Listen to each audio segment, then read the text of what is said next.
In this video, I am going to show you how to multiply a proper fraction and a whole number without calculator.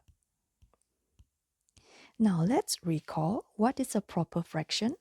A proper fraction is a fraction whereby the number at the numerator is smaller than the number at the denominator. For example, 1 over 2. Now I'm going to multiply it by a whole number, let's say 3, and we're going to work it out. Now the first step is to make sure that the two parties are in the form of fraction. 1 over 2 over here is in the form of fraction, but 3 itself is a whole number. So I am going to convert it into a fraction form by simply adding a denominator over 1. Next, we're going to proceed with multiplication. Since we're doing a multiplication over here, we can simply just multiply across numerator by numerator, denominator by denominator. I'm going to multiply them. So we're going to see 1 times 3 will be our numerator. 2 times 1 will be our denominator. Next, of course, they are very simple. 1 times 3, you will get a 3. 2 times 1, you will get a 2. Now, try not to leave your answer as an improper fraction, which is, in this case, a 3 over 2. We will try to leave them in the form of a mixed number, which is to say a whole number with another fraction beside it. So 3 over 2 is actually the same as 1 whole and half. So this should be your final answer. Now let's try with another example. Example 2. Let's give you another proper fraction. For example, let's try 2/3, 2 over 3, times, let's say 5.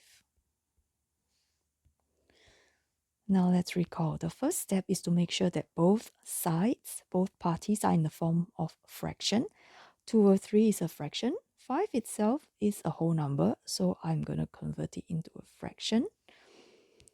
And the next step is to multiply across numerator by numerator, denominator by denominator, which is going to give me 2 times 5 for the numerator and 3 times 1 for the denominator. This should be pretty easy. 2 times 5 is going to give you 10. And 3 times 1 is going to give you 3. Now, as I've mentioned, we do not leave our answer. We try not to leave our answer in the form of improper fraction unless the question asks for it. If not, we're going to try to leave it in the form of mixed number. So 10 over 3 is the same as 3 whole and 1/3. And this is going to be your final answer. Now let's give you a third example. In this case, a proper fraction, I'm going to use 3 over 5 times, let's say, a 7. And as you can recall, the very first step is to make sure that both parties are in the fraction form, like 3 over 5.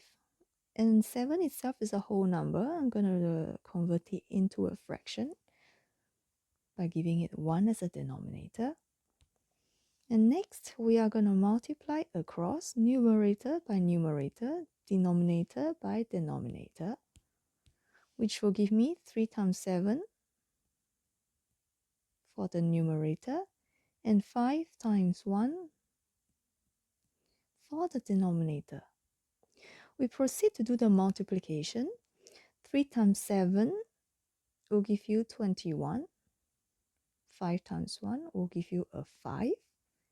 And as I've mentioned before, Try not to leave your answer in the form of improper fraction unless asked for by the question. So we're going to try to convert it into mixed number. 21 over 5 is the same as 4 whole and 1/5. And this will be your final answer.